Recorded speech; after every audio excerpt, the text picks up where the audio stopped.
Bonjour les amis, la rediffusion continue avec le docteur Pierre Souvet, les perturbateurs endocriniens. Merci les amis. Bien, donc je vais tourner un petit peu la tête vers l'écran quand même pour voir mes diapos. Donc merci à Jean-Loup pour cet extraordinaire travail. Et donc moi je suis cardiologue. Alors qu'est-ce qu'un cardiologue a à faire avec l'environnement et la santé? Eh bien c'est il y a une quinzaine d'années, là déjà maintenant, nous nous sommes dit on va arrêter d'avoir la vision que de l'organe. C'est-à-dire moi c'était le cœur, les vaisseaux, et avoir cette vision, on va avoir ce recul, cette vision globale de la santé de l'individu. Ben, c'est ce que fait Jean-Loup. D'ailleurs il est dans la création de l'ACEF, hein. Et on s'occupe de tous les sujets santé-environnement, et nous sommes tous des professionnels santé bénévoles. Et donc c'est un gros travail, puisque le champ de la santé environnementale est énorme, hein. Ça va de l'alimentation à ce que vous respirez, à la biodiversité, au climat, enfin un champ absolument énorme. Mais il fallait avoir conscience qu'il fallait une prise en charge globale de l'individu. Tout ça pourquoi? Ben pour faire de l'éducation. Et il y a une étude par exemple à Poitiers, chez les femmes enceintes, où on les éduque à savoir quels sont les produits perturbateurs endocriniens. Donc on va développer le pourquoi du comment. Est-ce que le fœtus, si les mamans sont éduquées, reçoivent moins de ces produits perturbateurs endocriniens qui peuvent altérer leur santé, leur future santé? Eh bien oui, quand elles sont éduquées, on a une diminution dans le fœtus de ces perturbateurs endocriniens.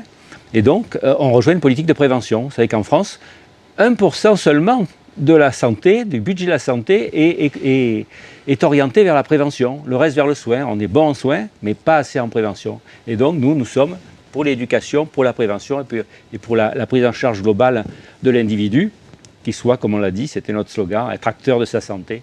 Puisque si nous sommes informés, nous pouvons être acteurs de notre santé. Alors qu'est-ce que sont que les perturbateurs endocriniens? Est-ce que tu es sûr que ça marche? Oui. Donc c'est un problème très complexe. Parce que vous allez voir, il y en a partout. On commence à en entendre parler, beaucoup d'articles sortent. Et vous allez voir qu'à la fin de l'exposé, peut-être vous vous demanderez ce que vous pouvez encore manger, ce que vous pouvez encore vous mettre sur la peau. Donc vous ne pourrez pas empêcher d'être à zéro toxique, c'est impossible. Mais au moins, vous aurez la conscience qu'il faut changer quelques habitudes, parfois simples, et que vous pouvez du coup moins vous intoxiquer, entre guillemets, moins vous imprégner de ces produits qui n'ont rien à faire dans le corps, puisque pour la majorité des cas, ce sont des produits chimiques qui sont juste là pour améliorer le process industriel de certains produits.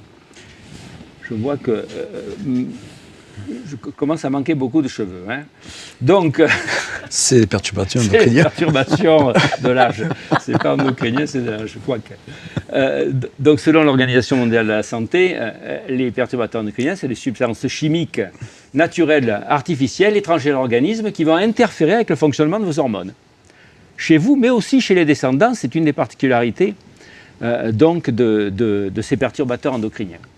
Et le concept remonte à pas tellement longtemps.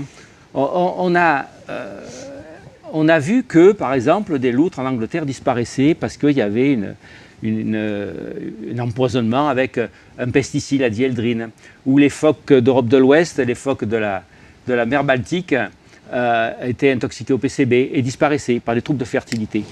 Et plein de séries, hein, les alligators aux États-Unis qui avaient des micropénis dus au DDT, qui était un pesticide extrêmement répandu, qui reste encore dans les sols parce qu'il a une durée de vie extrêmement longue. Et donc on a vu surtout des troubles de fertilité, c'est le plus facile. Je vous rappelle juste que quand même, nous perdons, messieurs, 1,9% de nos spermatozoïdes tous les ans. Alors il faudrait commencer à se poser des questions, hein. On était à 100 millions il y a plus de 50 ans, on est à 50 millions et ça baisse tous les ans, avec en plus des spermatozoïdes peu mobiles, un peu fatigués, hein, alors que normalement ils doivent être en forme. Donc on voit que l'imprégnation chimique qui nous étreint a des conséquences au fil des années, parce que nous sommes de la génération de la chimie, et bien, on commence à en payer le prix. Et la prise de conscience, en fait, le mot perturbateur endocrinien a été trouvé par Theo Colborn en 1991, c'est pas si vieux, ça fait à peine 30 ans, et le principe était la dose ne fait pas le poison. Jusqu'à maintenant, un pharmacien suisse du VIe siècle disait plus vous prenez un produit toxique, plus vous allez être malade. Et bien avec ces perturbateurs endocriniens, ce n'est pas la dose qui fait le poison, puisque vous allez voir sur quelques courbes après que parfois à plus petite dose, eh bien l'effet est plus toxique qu'à forte dose. C'est assez incroyable. Et je vous expliquerai pourquoi. Donc comment on y est exposé? eh bien, on y est exposé à ce que nous respirons, ce que nous mangeons, ce que nous mettons sur la peau. Et pour certains qui sont lipophiles, qui aiment les graisses, ils vont s'accumuler dans vos graisses. Alors dans la première étude qu'on avait faite sur les PCB, vous savez, ces huiles qui ont contaminé tous les cours d'eau et tout le système mondial, c'est des huiles qui isolaient le matériel électrique, qui se sont répandues dans les sédiments, qui ont rejoint les fleuves, et qui sont restés dans les sédiments des fleuves parce que, eh bien, ils ont une durée de vie de plusieurs dizaines d'années. Ils ne s'éliminent pas, ils sont polluants organiques persistants. Eh bien, les petits poissons ont mangé les sédiments, sont imprégnés de PCB, les gros ont mangé les petits, et puis nous qui sommes au bout de la chaîne, eh bien, nous sommes tous imprégnés avec ces PCB. Et qui plus est, ils vont se stocker dans nos graisses. Donc moi j'avais fait un dosage, bien que n'étant pas mangeur de poissons, particulièrement du Rhône ou d'espadon dans la mer, eh bien nous sommes tous imprégnés au PCB, qui est un produit cancérigène, et qui s'accumule dans nos graisses. Et donc, qui plus est, ces polluants, vous pouvez les transmettre à votre fœtus par le lait maternel notamment, ou le placenta, tout passe dans le fœtus. Donc c'est un problème, j'allais dire, sur toutes les générations. Alors comment ils agissent? Ils peuvent imiter l'hormone, la bloquer ou perturber. Imiter comment? Eh bien, la cellule, il y a des serrures. Eh bien, si le perturbateur endocrinien vient prendre la place dans la serrure, à la place de la bonne hormone, eh bien, quand l'hormone va arriver, elle ne va pas pouvoir ouvrir la serrure parce qu'il y aura déjà un perturbateur endocrinien qui sera dans cette clé et qui aura provoqué une action hormonale, pas forcément souhaitée évidemment. A l'inverse, ça peut être une clé défectueuse, un effet antagoniste, où là, le perturbateur endocrinien qui est dans la serrure empêchera l'hormone naturelle de venir agir. Et puis après, une perturbation à tous les stades en fait, au stade de la production, au stade de l'action, au stade de l'élimination, au stade du métabolisme, à tous les niveaux de l'action hormonale, le perturbateur endocrinien pourra mettre son grain de sel. Et là, donc, c'est l'exemple des stéroïdes qui sont transformés par un enzyme qui s'appelle l'aromatase en œstradiol. Vous savez que les œstrogènes sont générés à partir de la testostérone. Et donc, le perturbateur endocrinien pourra agir au niveau de cette enzyme, au niveau de l'élimination par les cytochromes P450 et au niveau des récepteurs. Donc, à tous les stades de l'action de l'hormone, ils pourront venir perturber cette hormone. Alors, quand c'est une action voulue par le corps humain naturel, eh c'est positif, mais quand c'est une action qui n'est pas voulue, évidemment, ça peut avoir des effets négatifs. L'épigénétique, ça c'est extrêmement intéressant. L'épigénétique, c'est naturel. C'est un phénomène qui peut être naturel. Exemple, mesdames, vous avez deux chromosomes X. Les deux n'agissent pas en même temps. Il y en a un qui est bloqué. Alors, des fois, c'est une partie de l'un, une partie de l'autre. Ça veut dire que votre gène ne s'exprime pas complètement. Je prends aussi l'exemple des abeilles. Les abeilles ont toutes le gène de la reine. Mais au bout de 3 jours, elles sont nourries à la gelée royale, et puis une continue à être nourrie à la gelée royale. Et c'est cette abeille-là qui va devenir reine. Alors je ne sais pas pourquoi celle-là est choisie pour être nourrie à la gelée royale jusqu'au bout. Mais ce qui veut dire qu'elles ont toutes ce gène, mais que parfois le gène s'exprime ou ne s'exprime pas. Eh bien c'est le cas avec les perturbateurs endocriniens qui peuvent aussi perturber l'expression des gènes. Alors si c'est un gène suppresseur de tumeur, c'est quand même embêtant que son expression soit perturbée. Tu ne me démentiras pas, Jean-Loup. Et parce que normalement, nous sommes une machine bien organisée, et tout ce qui va la perturber, évidemment, peut être délétère. Exemple, ces fameuses souris agouties, par un déficit en vitamine B9, vous savez que pendant la grossesse, on supplémente en vitamine B9, eh bien, si ce gène émis est stimulé, et allumé, on va dire comme ça, le gène s'allume ou le gène s'éteint, eh bien, ça va provoquer des souris qui auront un pelage jaune au lieu d'avoir un pelage noir, ou marron, et en plus elles deviendront obèses. Donc, par des phénomènes extragénétiques, c'est l'épigénétique, l'expression des gènes va être perturbée, donc c'est un phénomène extrêmement important. Et pourtant, votre code génétique reste le même. La perturbation endocrinienne, donc, met à mal la toxicologie actuelle. Actuellement, on vous dit, eh bien, vous avez un pesticide, eh bien, si vous ne mangez pas plus que la dose, une telle dose, vous ne risquez pas d'avoir des effets délétères pour votre santé. Chez le perturbateur endocrinien, évidemment, et en santé-environnement, Le problème, c'est l'exposition chronique. Je ne mange pas que des betteraves intoxiquées par un seul pesticide. Je mange des tas de fruits, des tas de légumes, des tas de produits qui peuvent être contaminés par plein de pesticides. Et ensuite, je ne mange pas tous les jours la betterave. Donc, ce qui compte, c'est l'exposition chronique. Tous les jours, nous sommes exposés à ces produits. Vous verrez que l'imprégnation est journalière. Que chacun a une susceptibilité individuelle. On a des polymorphismes qui fait que on va avoir plus de lymphocytes tueurs et d'autres moins de lymphocytes tueurs. On a des polymorphismes génétiques particuliers. Les courbes ne sont pas monotones. Vous verrez que c'est quelque chose d'assez incroyable. L'ubiquité des perturbateurs endocriniens, je vous le montrerai, il y en a partout, tous les jours, nous en absorbons. Les fenêtres d'exposition sont extrêmement importantes, parce que si vous êtes dans le ventre de votre mère ou si vous êtes une mamie de 90 ans, on peut penser en effet que l'effet du biphénol, des perfluorés, enfin de tel ou tel perturbateur endocrinien ne sera pas forcément le même. Les effets peuvent être différés. C'est pour ça que la grossesse est particulièrement ciblée sur ces produits, parce qu'ils vont conditionner, en fait, j'allais dire, mettre en ordre de marche, bien ou pas bien, le futur sanitaire des enfants, avec des périodes cibles, évidemment, qui sont des périodes hormonales, donc la grossesse, la petite enfance, la puberté notamment. Et des effets transgénérationnels, c'est un élément assez extraordinaire, ça peut être transmis à la descendance, notamment par des effets épigénétiques. Et donc voilà un exemple de courbe non monotone. Si tu as la souris, je montre. À gauche, c'est la toxicologie actuelle. Vous avez la réponse en ordonnée et la dose en abscisse. Eh bien, la réponse est la plus toxique si la dose augmente. En perturbation endocrinienne, c'est celui du milieu, si tu peux, la courbe en U inversée. C'est des cellules cancéreuses du sein d'ailleurs, soumises au biphénol A. Eh bien, vous voyez que, voilà, celle du milieu, à petite dose, la réponse de ces cellules, la prolifération de ces cellules cancéreuses est plus importante qu'à dose moyenne et aussi importante qu'à forte dose. Et puis, vous pouvez avoir d'autres courbes. Celle de gauche, par exemple, peu d'effet à petite dose, peu d'effet à forte dose et un effet important à dose moyenne. C'est pour vous dire la complexité.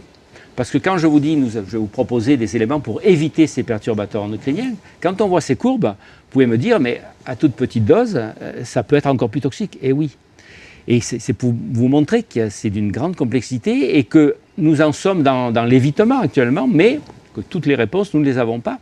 D'autant que ça, c'est un produit, le biphénol A, mais qu'il y a plein d'autres produits qui ont les mêmes actions, notamment le biphénol œstrogénique, et qui peuvent donc se cumuler, c'est les fameux effets cocktails. Mais c'est un élément essentiel. À petite dose, ça peut être plus toxique qu'à forte dose. Alors pourquoi? Parce que un récepteur hormonal va déclencher une réaction, une action qui n'est pas proportionnelle à la dose d'hormone qui va arriver. Donc si la dose d'hormone est faible, le récepteur peut vraiment réagir violemment. Et donc, et puis il y a des récepteurs qui sont plus sensibles que d'autres. Donc c'est un élément extrêmement important et qui met à mal la toxicologie actuelle. Donc quand on vous dit à telle dose vous ne risquez rien sur les perturbateurs endocriniens, c'est faux. Un exemple transgénérationnel. Des femmes dans les années 70 recevaient du distilbène, qui est un cousin très très proche du biphénol, à l'époque du biphénol A. Ils ont hésité à choisir le biphénol A ou le distilbène. Et bien donc ça a empêché les fausses couches, et des millions de femmes l'ont pris. Et bien donc qu'est-ce que ça a provoqué? Chez les filles, de ces femmes exposées donc pendant leur grossesse, il y a eu une recrudescence d'un cancer du vagin extrêmement rare, l'adénocarcinome à cellules claires, chez ces filles. Et puis les mères, elles aussi, avaient un léger surrisque d'avoir un cancer du sein.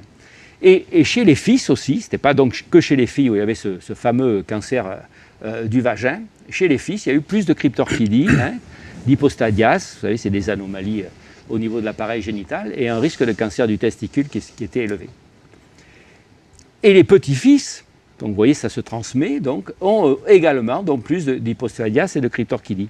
Ce qui est rassurant, c'est que ces anomalies épigénétiques, eh bien, on ne retrouve pas chez la petite fille plus de cancer du sein. Donc c'est rassurant, l'épigénétique peut provoquer des pathologies transgénérationnelles, mais elles peuvent aussi se disparaître au fil du temps. Tous les mécanismes, évidemment, ne sont pas dévoilés. Et donc, on retombe sur les périodes critiques, qui sont les périodes hormonales, qui sont la gestation, l'enfance, la puberté, les périodes de reproduction. mais également pourquoi après prendre des produits plus tard dans la vie qui vont perturber votre fonction hormonale, surtout par exemple pour nous, pour la prostate, hein, aux âges auxquels nous arrivons. Quel intérêt oui, et oui, chez la prostate, les cheveux, ça va mal. Hein. C'est pareil. Quel intérêt pour nous de prendre ces produits qui n'ont rien à faire à notre organisme, et vous allez voir toute une liste de ces produits. Donc je passe sur l'exemple du DDT. Et oui, Ahmed, c'est terrible. L'exemple du DDT, donc, qui, je vous le rappelle, est encore dans nos sols, alors qu'il a été interdit en 1970 en France, parce que c'est un polluant persistant. Eh bien, les femmes, aux États-Unis, ils ont fait des cohortes où ils avaient pris des prélèvements de sang et des prélèvements du cordon à l'époque. Eh bien, les femmes les plus imprégnées en DDT, leurs filles avaient un risque presque quadruplé d'avoir un cancer du sein à l'âge adulte, et en fonction de l'imprégnation en DDT, en fonction de l'âge, des femmes exposées par exemple avant 3 ans, il y avait plus de risques d'avoir un cancer avant la ménopause, et après 13 ans, c'était plus d'avoir un cancer après la ménopause. Donc des effets 50 ans après, mais c'est pour vous dire que c'est pas seulement quand on a un cancer qu'il faut agir en prévention, mais bien avant, et dès, j'allais dire, la phase préconceptionnelle et dès la grossesse. Alors voilà, il y en a partout. Les biphénols, où est-ce qu'on en trouve des biphénols? Dans les boîtes de conserve, par exemple. Donc, la première recommandation, si vous achetez des boîtes de conserve, c'est les boîtes de conserve en verre. C'est une résine qui est à l'intérieur de ces boîtes de conserve. Alors, vous me direz, le biphénol A est interdit dans les contenants alimentaires depuis 2015. Oui, mais il a été remplacé par d'autres biphénols, parce que ce sont tous des familles, notamment le S, le F, le B. Donc, on connaît beaucoup moins de choses, mais on sait que, par exemple, sur la fertilité, ils sont tout aussi toxiques. Puis, on n'est pas certain non plus que il n'y a plus de biphénol A dans les boîtes de conserve. On avait analysé quelques boîtes de conserve, notamment de pois chiches, et on avait trouvé du biphénol A et du biphénol S. Et alors on avait demandé pourquoi il y en a encore alors que c'est interdit par la loi. Les boîtes de conserve sont fabriquées au Portugal. Là, c'était le Portugal, j'ai rien que le Portugal. Et donc, on n'y peut rien. Voilà. Et aussi une canette, une fameuse canette, parce que c'est le même problème, une canette de boisson gazeuse bien connue, où on avait trouvé du A et du S, et on nous avait dit ça devait être dans l'environnement. C'est pour vous dire que cette loi d'interdiction du biphénol dans les contenants alimentaires est une bonne loi, mais est-ce qu'elle est respectée? Je ne suis pas sûr qu'il y ait assez de contrôle. Et deuxièmement, les substituts qui ont été mis à la place de ce biphénol-là, c'est-à-dire le S, le F, qui montrent autant de toxicité, notamment sur la fertilité, qui est assez facile à analyser, eh bien, eux sont présents. Et en plus, notamment pour le S, il est beaucoup plus biodisponible, il a une durée d'élimination beaucoup plus forte, beaucoup plus longue, pardon, et donc on peut trouver jusqu'à 250 fois plus de biphénol S dans le sang par rapport au biphénol A. Alors, ce n'est pas un critère que ce sera plus toxique, puisque vous avez vu ces courbes qui montrent que parfois à petite dose, ça l'est tout autant, pour ajouter vraiment la difficulté de compréhension pour ces sujets. Les phtalates, c'est dans les plastiques, les PVC, les éthers de glycol, c'est vos bombes, ou dans des shampoings, par exemple. Le PCB, c'est dans la chaîne alimentaire. L'autre jour, je fais une échographie du cœur pour une chimio, cardiotoxique, et je dis, question simple, le cardiologue il pose ça, est-ce que vous mangez du poisson? Ah oui, je mange du thon 2 fois par semaine. Le thon, donc, qui est en fin de chaîne, l'espadon, c'est encore pire, est très imprégné au mercure, certes, neurotoxique, mais au PCB aussi, puisque toute la chaîne alimentaire a été imprégnée. Alors, les plus imprégnés, c'est les Inuits au Groenland, parce qu'ils mangent du phoque, et la graisse de phoque est très riche, évidemment, puisque c'est un produit lipophile. Eh bien, voilà une question que personne ne lui avait posée. Qu'est-ce que vous mangez comme poisson? Alors, je lui ai dit non, préférez le petit poisson jeune, le maquereau, par exemple, la sardine, si vous voulez vous faire plaisir, mais évitez les gros poissons. Et d'ailleurs, notamment pour la grossesse, même l'Agence nationale demande d'éviter ce type de poisson pendant la grossesse, puisque ces produits vont aller dans le fœtus, évidemment. Les perfluorés, j'aime bien cette anecdote des perfluorés, c'est les produits imperméabilisants. Vous voyez, par exemple, ce pantalon est traité avec un perfluoré, je peux mettre de la graisse, il ne va pas y avoir de taches, par exemple. Et quand vous allez, acheter un hamburger, il y a un hamburger, vous voyez où je veux dire, avec des frites. Si le papier où il y a les frites n'est pas gras, les frites sont grasses, eh bien c'est qu'il a été traité avec des perfluorés. Donc repérez bien quand vous allez acheter vos frites, quand vous allez acheter un hamburger industriel, regardez bien si le papier est gras. S'il n'est pas gras, c'est qu'il a été traité avec ces perfluorés qui ont une action sur la thyroïde, qui a une action aussi œstrogénique, et qui donc des liens d'ailleurs, une grosse étude française l'année dernière a montré des liens avec cancer du sein et perfluoré. Les retardateurs de flamme bromée, ça ce sont dans les divans et les sièges comme ici par exemple, qui ont surtout une action sur la thyroïde. Et les pesticides bien évidemment. Tous les pesticides ne sont pas perturbateurs endocriniens, mais une grande partie. Ils ont des effets œstrogéniques. Et donc, évidemment, Bionutrinette Santé la montée, je pense que vous allez en parler peut-être après, moins de risques quand on mange bio, c'est-à-dire plus de 50% d'aliments bio, surtout les fruits et les légumes, par rapport à ceux qui ne mangent pas bio, moins de risques d'avoir un cancer du sein, à peu près 25% notamment. Donc, très intéressant d'éviter les pesticides. Le mercure, plomb, et cadmium, qui sont 3 métaux lourds, qui sont œstrogéniques, et le triclosan aussi, qu'on trouve dans les dentifrices. Donc des tas et des tas de produits qu'on trouve partout, dans votre jardin, hein, n'utilisez plus de pesticides à la maison ou d'insecticides, hein, dans l'alimentation, on va faire le tour, et dans plein d'autres produits. Est-ce que nous sommes tous imprégnés? D'après ce que je viens de vous dire, oui. Et alors, aux États-Unis, il y a une cohorte connue, la NANES, qui montre depuis 20 ans que, en effet, tout le monde est imprégné à plusieurs phtalates, plusieurs biphénols, plusieurs pesticides. Et une étude française, entre 2014 et 2016, montre que, par exemple, en haut biphénol A, biphénol S, eh bien 100% des gens, même les enfants, puisqu'il y a un effectif d'enfants entre 6 et 17 ans, 100% nous sommes imprégnés, en phtalates, 100% nous sommes imprégnés, en composés perfluorés, 100% nous sommes imprégnés. Sur les autres, un petit peu moins, mais c'est pour vous dire que cette ubiquité de ces polluants, qui sont des produits donc à usage industriel, eh bien nous touche.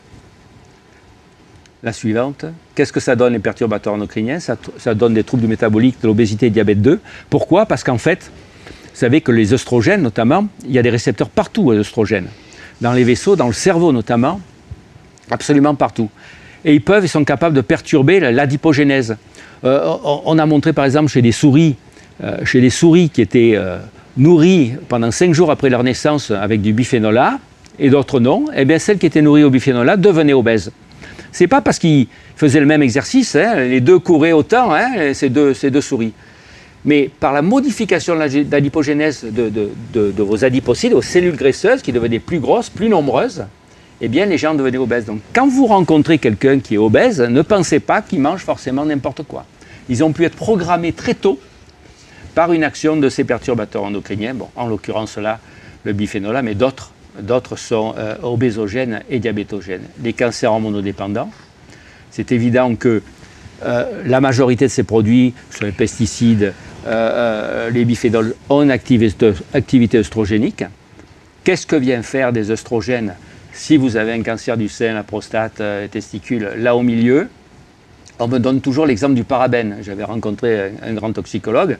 Il m'avait dit oui, mais maintenant, avec le parabène, petite dose, ça risque rien. J'ai dit oui, je n'ai pas la preuve, en effet, que ça va vous favoriser une récidive de cancer du sein, que ça va vous favoriser le cancer du sein, j'en ai pas la preuve.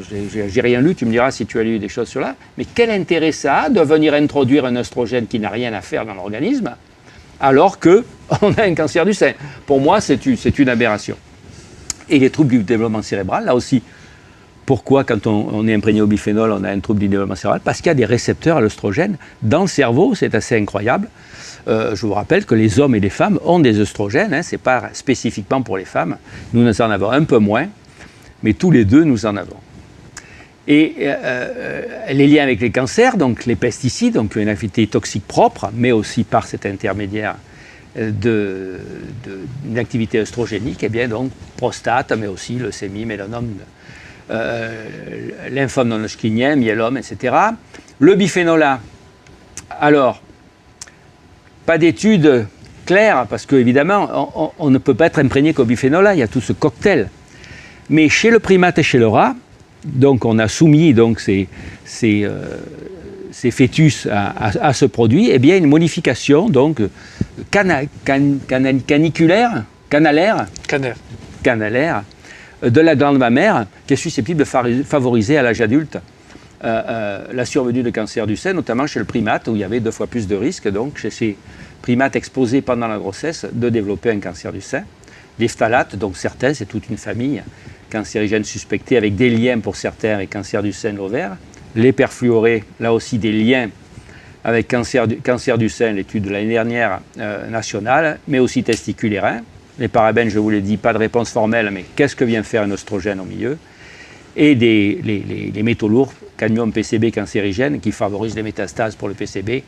Enfin, donc, éviter l'espadon et le thon, manger des petits poissons jeunes, plus difficile de savoir s'ils sont jeunes, mais en tout cas, concentrez-vous sur cela. Dans l'alimentation, on n'imagine pas, donc je vous ai fait toute une liste assez effrayante. Les pesticides, donc, si vous ne mangez pas bio, si vous ne pouvez pas éplucher bien avec les légumes, ça limitera la quantité. Les PCB, on l'a vu, c'est les aliments gras, notamment les poissons. Les biphénols, les emballages, pas de boîte de conserve. Pas de boîte de conserve, hormis les conserves en verre, évitez les canettes, bouteilles en verre. Les phtalates, au contact, tout ce qui est au contact d'aliments alimentaires, donc c'est du plastique, peut passer dans l'aliment, donc activité œstrogénique. Les perfluorés, je vous ai parlé des cartons de fast-food, mais c'est aussi dans les poissons, les mollusques et les crustacés. Et les parabènes, sachez qu'il y en a dans les cosmétiques, évidemment, et c'est méthyl, propyl, parabène, butyl, parabène. C'est des additifs alimentaires, puisque ce sont des conservateurs, les parabènes, tout simplement. Et donc, vous pouvez repérer le E214 à 219, mais sachez aussi qu'il y en a dans les médicaments. Alors, c'est l'hydroxybenzoate de méthyle, donc il n'y a pas écrit parabène, hein, il y a écrit hydroxyde benzoate de méthyle. C'est un conservateur pour les médicaments. On nous dit qu'il est impossible à l'heure actuelle de les supprimer. Or, il y a bien des... C'est comme le dioxyde de titane, il y a bien des laboratoires qui arrivent à ne pas mettre ce conservateur dans les médicaments. Donc là aussi, je pense qu'il y a de gros progrès à faire. Comment vous aider dans ce fouillis extraordinaire de produits qui nous entourent? Il y a tous les petits guides de la CEF qui sont téléchargeables gratuitement. Hein. Donc vous pouvez aller chercher tout ça. On avait même fait un bioguide avec l'association Guéri d'un cancer. C'est un enfant, donc une association régionale d'un enfant qui s'est guéri d'un cancer. Donc nous avons regroupé tous les petits conseils pour éviter tous ces produits potentiellement dangereux pour la santé. Donc vous pouvez retrouver tout ça gratuitement, évidemment, puisque notre seule motivation, c'est le message qui doit passer. Et puis, si vous voulez en savoir un peu plus pour les professionnels de santé qui nous écoutent, eh bien, vous avez ce guide à l'usage des médecins, mais c'est à l'usage des pharmaciens et sans cham. Seulement, nous l'avons fait avec l'Union régionale des professionnels de santé, médecins.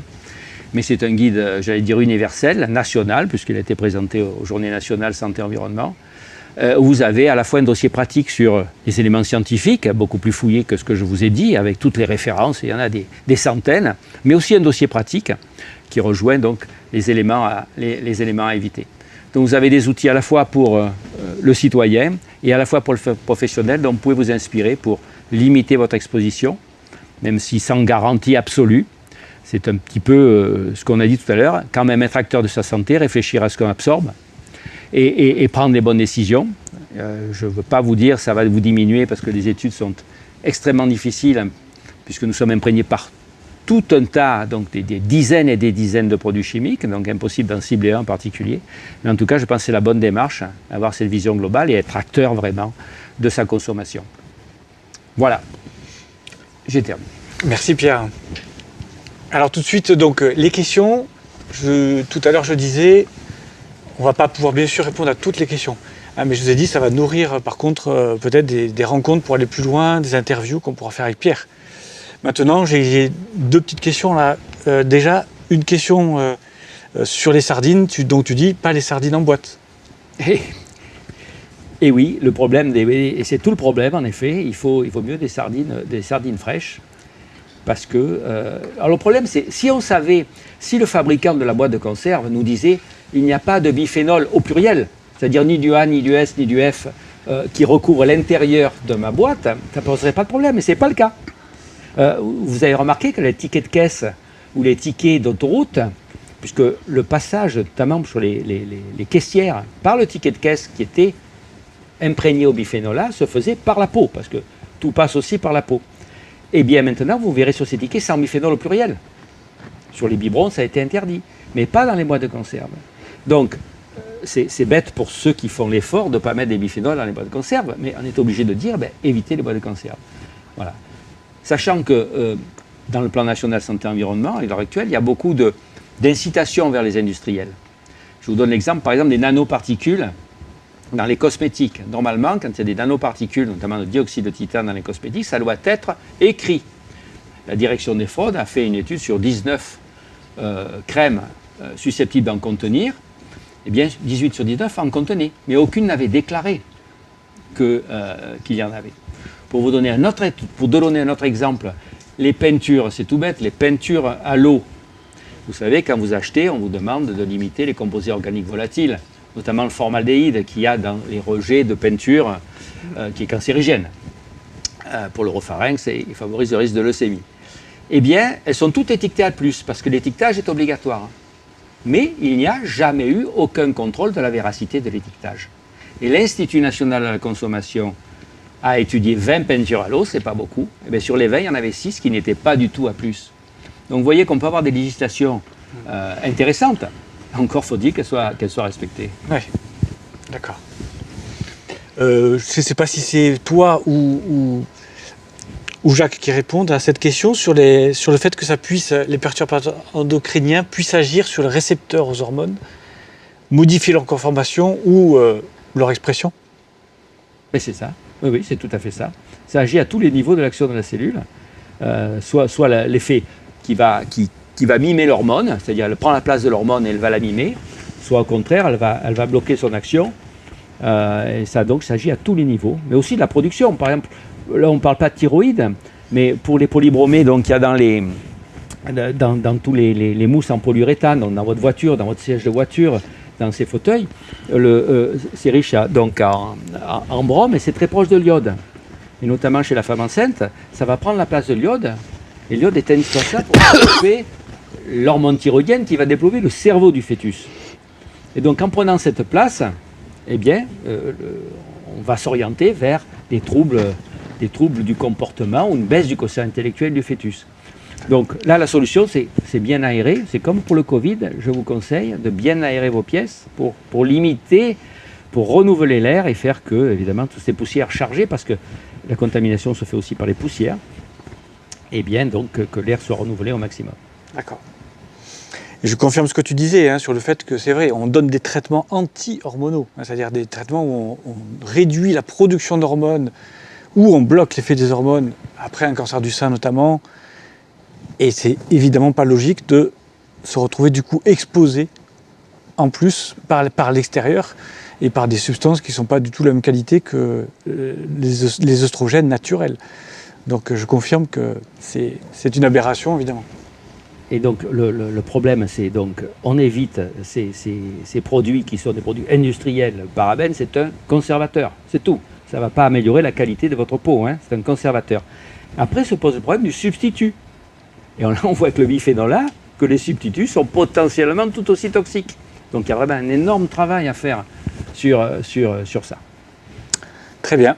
Bon, on est conscient du boulot. En tout cas, je vous invite vraiment, l'association Santé Environnement France, le site internet, il regorge de petits guides intéressants, notamment chez la femme enceinte, mais pour tout le monde, pour les citoyens comme pour effectivement les professionnels de santé. Je vous invite à regarder.